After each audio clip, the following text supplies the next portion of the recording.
नमस्कार, स्वागत है आपका आपके अपने ही यूट्यूब चैनल करमीर में।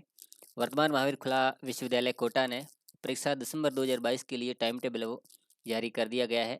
ये परीक्षा है ये 31 जनवरी 2023 से शुरू होगी। तो इसमें इस बार जो कोरोना के बाद जो पैटर्न है थोड़ा चेंज किया। पैटर्न का मतलब समय चेंज कर दिया गया है। कोरोना के दौरान जो भी परीक्षा होती थी 1.5 या 2 घंटे का पेपर होता था, अब 3 घंटे का पेपर होने लगा है। तो जो नए विद्यार्थी है अभी वर्तमान में जो पूछ रहे हैं कि किस तरह का पैटर्न होगा, क्योंकि 2020 से पहले जो पैटर्न हुआ करता था 3 घंटे का, वही पैटर्न लागू किया गया है। तो उसको लेकर मैं एक वीडियो बना रहा हूँ। कुछ पेपर्स मैंने लिए जो पुराने वर्षों के हैं, वो आप वेबसाइट में देख सकते हैं। जब आप वेबसाइट में यहाँ पर जाएंगे तो होम में जाएंगे तो नहीं आपको मिलेंगे, लेकिन इसमें से किसी भी ऑप्शन को आप खोलेंगे तो ये साइड में ये चीज़ें आपको ये यहाँ पर ये दिखेगी। उसमें क्वेश्चंस पेपर आप देख सकते हैं। क्वेश्चन बैंक है जिसमें यूनिवर्सिटी की तरफ से क्वेश्चन बैंक बनाई गई है, जिससे आपको पता चले किस तरह के सवाल आते हैं वो। और पुराने वर्षों के ये क्वेश्चंस पेपर है वो भी आप इसमें से डाउनलोड कर सकते हैं, देख सकते हैं। ये आप देखेंगे तो इसमें 2014 से लेकर जून 2019 तक के सारे जो पेपर है आप यहाँ से ले सकते हैं। तो चलिए हम देखते हैं कि पुराने वर्षों में किस तरह का ये हुआ करता था। जैसे ये बीएससी का मैंने एक पेपर उठाया 2019 का। इसमें आप देख सकते हैं ये 3 घंटे का पेपर है और मार्किंग है वो 35 है। तो आप जब कोर्स में लेते हैं तो आपको पता चल जाता है कि कितनी मार्किंग है, कितने का असाइनमेंट है, कितने के प्रैक्टिकल होते हैं। ये सारी जानकारी आपको मिल जाती है। उसमें यह निर्देश दिया रखा जाता है कि ये जो प्रश्न पत्र अखंड ब खंड स खंड 3 खंडों में विभाजित है। अब जैसे अखंड है आपके इसमें आप देखेंगे कि सभी प्रश्नों के उत्तर दीजिए या सभी का उत्तर देना है, और एक जो प्रश्न 1 अंक का है और अधिकतम जो शब्द सीमा वो शब्द ऐसा इसमें निर्देश दिए होते हैं। तो ये सवाल भी आप पुराने देख सकते हो। इसमें से जैसे 7 सवाल थे ऊपर वाले में। 20 सेक्शन में आपको कोई 4 ये सवालों के वो उत्तर आपको देने हैं और 200 शब्दों में उत्तर अधिकतम देने हैं, और एक प्रश्न 3.5 अंक का रहेगा। तो ये लगभग 7-8 सवाल है। इसमें आपको कम से कम 4 सवाल आपको कोई भी जो आपको अच्छे से आते हैं, और सी जो सेक्शन होता है स सेक्शन, उसमें से आपको कोई भी 2 प्रश्न करने हैं। और अधिकतम जो शब्द सीमा है वो 500 शब्द है, और प्रत्येक जो प्रश्न है वो 7 अंक का रहेगा। इसमें से ये 3-4 सवाल है, 4 में से कोई भी 2 आपको जो अच्छे आते हैं। तो उसी तरीके से ठीक एक मैंने ये बिलेस जो पुस्तकालय एवं सूचना विज्ञान का जो पहला पेपर है वो लिया। इसको भी हम देख लेते हैं। ये पहले जो पेपर 3 घंटे का हुआ करता था वही पैटर्न है, और इसमें जो मार्किंग है 70 की है। 30 नंबर का आपका जो असाइनमेंट जो सत्रीय गृह कार्य है वो होता है। अब इसमें जो पेपर है वो 3 भागों में, 3 खंड में अ ब स ए बी सी। तो इसमें ये 7 सवाल है, और एक सवाल आपको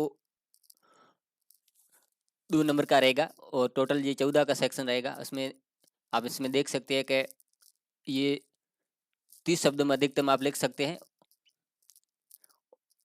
ये इस सेक्शन के सारे सवाल ही आपको करना है, इसमें एक भी नहीं छोड़ना है। ये छोटे-छोटे होते हैं, जैसे पुस्तकालय जो विज्ञान के सिद्धांत है, प्रथम सूत्र, द्वितीय, तृतीय, चतुर्थ, पंचम, कोई भी सूत्र दूसरा चौथा पूछ सकता है, पहला तीसरा पूछ सकता है, या पहला भी पूछ सकता है, कोई भी पूछ सकता है।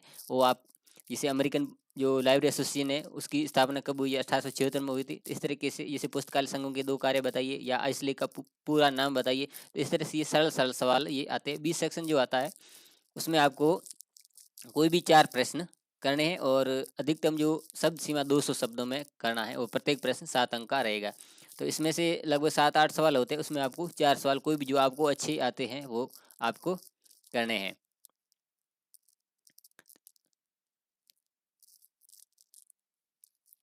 और सी सेक्शन जो है उसमें आपको कोई भी 2 प्रश्न करने हैं, और अधिकतम आपको 500 शब्दों में लिखना है, और एक प्रश्न के 14 अंक आपको मिलेंगे।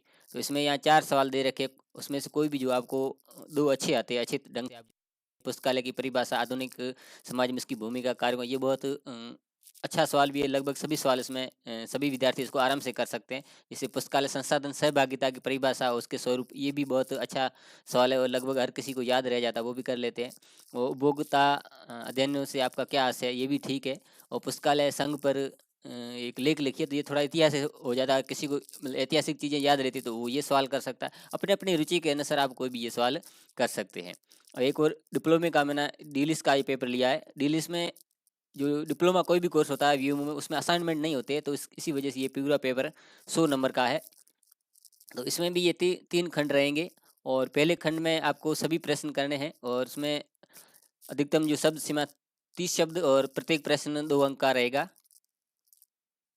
अब ये वर्ग क्या है या वर्गांक क्या है, शुद्ध अंकन क्या है, मिश्रित अंकन क्या है, अंकन की गुण क्या है, और वर्गीकरण के प्रथम संस्करण कब हुआ था या छठा संस्करण कब हुआ था, ये 5 मूलभूत श्रेणियां, पीएमईएसटी के नाम बताइए, इस तरीके से। ये सहायक अनुक्रम क्या है, सूची क्या होती है, वर्गीकरण क्या होता है, तो ये छोटे छोटे सवाल ही आते हैं। और जो बस सेक्शन होता है उसमें